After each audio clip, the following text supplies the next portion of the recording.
আপনারা দেখেছেন সারা বাংলাদেশ দুই ভাগে ভাগ হয়ে গেছে, কেস কলে ফিট হয়ে গেছে। ইন্ডিয়ার এক সাবেক জেনারেল কইয়া দিছে কি আসিচ্ছে জানেন, এটা জানেন না? হিন্দি আপকে সমঝ আতা হ্যায় না? হিন্দি ফিল্ম দেখেন না? আলাপটা গেলে হিন্দি, তাই সাবটাইটেল আছে, আগে শুনেন, শুনলে বুঝবেন ইন্ডিয়ার করে দেওয়া চিত্রনাট্য অনুসারেই সব চলিচ্ছে। শুনেন। हम वेट सिर्फ इलेक्शन का कर रहे हैं, इलेक्शन होने दीजिए। तारिक क्या नाम है उनका, जो बीएनपी के जो अभी प्रेसिडेंट तारिक रहमान जो है प्रेसिडेंट है, आफ्टर हिज मदर एक्सपायर्ड, उनके जाने के बाद उन्होंने बोला है, एक नया नारा दे दिया। देखिए आते ही नारा भी बदल गया, न रावलपिंडी न हिंदुस्तान, केवल बांग्लादेश। ये पहली सीढ़ी है, कुछ दिन के बाद हो जाएगा रावलपिंडी गई भाड़ में, हमारे साथ हिंदुस्तान। तो ये जो टेक्निक चल रही है, अब हमको इंश्योर ये करना है कि बांग्लादेश को हमको रखना है, बांग्लादेश हमको बिखेरना नहीं है। इसका कारण क्या है? जितने घुसपैठिए हमारे पास आए हैं, इनको कहीं ना कहीं तो भेजना पड़ेगा ना भाई। শুনিছেন? এবার আমি আপনাদের সামনে একটি ছোট্ট স্লোগান তুলে ধরতে চাই, মন দিয়ে দয়া করে সবাই শুনবেন।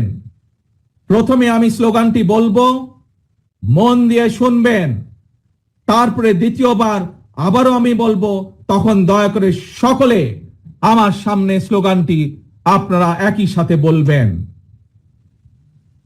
দিল্লি নয়, পিন্ডি নয়, নয় অন্য কোন দেশ, সবার আগে বাংলাদেশ।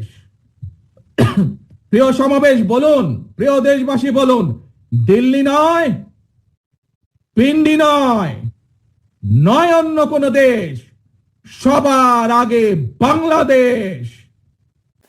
তারেক রহমান কইছে পিন্ডি না, দিল্লি না, সবার আগে বাংলাদেশ। এরপরে পিন্ডি বাদ দিয়ে দিল্লির দিকে যাবি, তাই কইছে না? এটাই হইতেছে প্ল্যান।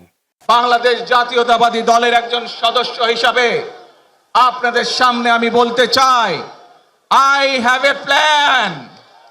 তারেক রহমানের উপরে কি আস্থা ইন্ডিয়ানদের দেখেছেন? হাসিনার উপরে গেলে এত আস্থা ছিল না ইন্ডিয়ার। আসলে তো বিএনপির উপরে আস্থা থাকারই কথা। এই বিএনপি তো ইন্ডিয়াতে থাকা হাসিনা ফিরে আনিছিল। এই বিএনপি তো 15 আগস্টের বিপ্লবীদের দেশ ছাড়া করেছিল। এই বিএনপি আরামসে তাদেরকে হাসিনার হাতে তুলে দিছে যেন ফাঁসি দিবার পারে। এই বিএনপি হাসিনার দুঃশাসনকে দীর্ঘায়িত করছে। ঈদের পরে আন্দোলন, ঈদের পরে আন্দোলন বইলা বইলা পুরা জাতির জীবন থেকে 16টা বছর কাইরা নিচ্ছে এই বিএনপি। ভরসা করেছিল বিএনপির উপরে। এই বিএনপি 2013 সালের 5ই মে খালেদা জিয়াকে সরাই নিয়ে গেছে মাঠ থেকে, আর মাদ্রাসা ছাত্রদের হাসিনার গুলির মুখে ফেলাই দিছে। তাছাড়া 2013 সালে হাসিনা জয় বাংলা হয়ে যায়। এই বিএনপি তার দুঃশাসন দিয়া 111-এর রাস্তা খুলে দিছে। ইন্ডিয়ার হাতে যে বাংলাদেশ তুলে দেওয়া হয়েছে, 111 হয়েছে, এ করিছে কে? বিএনপির করে দেওয়া জেনারেল মইনুল আহমেদ। অনেকজনকে টপকায় মইনুলকে করছে। এই বিএনপির মধ্যে আছে রয়্যাল লোক, আমার কথা না, বিএনপির শীর্ষ নেতা আলতাফ চৌধুরী বলে গেছে। শোনেন আর একবার। বিএনপির কিছু লোক আছে যারা নন আননোন না, নূতন না, পুরানা, নন রয়ের এজেন্ট। শুনেছেন? ইন্ডিয়ার পছন্দ তো বিএনপি। সুবীর ভৌমিকের কাছে আবার শুনেন, বারবার শোনা ভালো। ভারত বাংলাদেশে কোন সরকার চাইবে? খুব সোজা উত্তর আমি তোমায় দিয়ে দিচ্ছি। Awami League is not in election, next best option is BNP, obviously not Jamaat. তারা অলরেডি 50 লাখ লোক নিয়ে জেহার টেয়াদের হুমকি দিচ্ছে।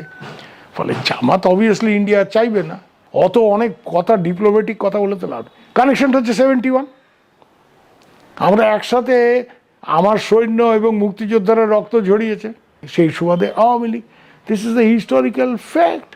তো এই জায়গাতে হঠাৎ করে আজকে অন্য কিছু ডাইনামিক্স চলে আসবে, এটা তো আশা করাটাও ভুল।